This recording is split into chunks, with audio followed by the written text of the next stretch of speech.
جامد يا عم، أنا جامد. في الفترة الأخيرة أكتر من مرّة حد من الناس المنتمين للإعلام الخاص بالنادي الأهلي زي كابتن سيد عبد الحفيظ أو في حد من مقدمين المحتوى مع إبراهيم فايق طلع وقال إنه الأهلي جامد، الأهلي بيعرف ياخد لعيبة، بيعرف ياخد حقوقه، والقصة ماشية بالشكل ده.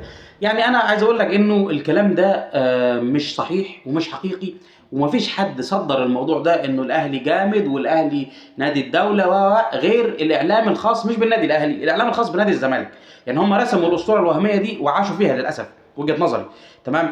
وعشان أقول لك إنه الأهلي ما هوّاش جامد ولا حاجة، ولا هو بيقدر ياخد اللي هو عايزه ولا الكلام ده، هي الفكرة بس إنه اللي قصاده مش بيكمّل، مش بيطالب بحقوقه. لمّا حصل إنه الأهلي راح مركز التسوية والتحكيم اللي هو أنا مش فاهمه أصلًا تبع إيه ده، وأخد حكم على عبد الله السعيد بتجميد أرصدته، وعبد الله ما سكتش وراح المحكمة وطالب بحقوقه، القضاء المصري نصب عبد الله ولغى قرار الحجز على الأرصدة، ولمّا راح عبد الله للمحكمة الدولية في سويسرا خد حقوقه برضه. نفس القصة في القضية بتاعة محمد الشيبي، الأهلي ضغط على اتحاد الكورة إن هو يوقف محمد الشيبي عشان الشيبي اشتكى حسين الشحات في المحكمة، الشيبي أخد حكم على الشحات في المحكمة، والمحكمة رفضت الاستئناف اللي قدمه حسين الشحات، ولما اتحاد الكورة وقف الشيبي، الفيفا قالت إنه إيقاف الشيبي ده غير سليم واترفع الإيقاف بتاع الشيبي.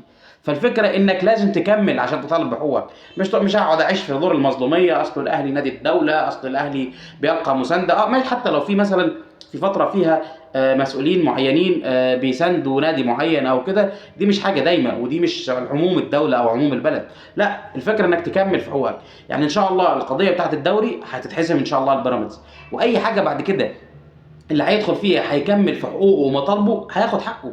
مفيش حد يعني ما ضاع حق وراءه مطالب، امر منتهي.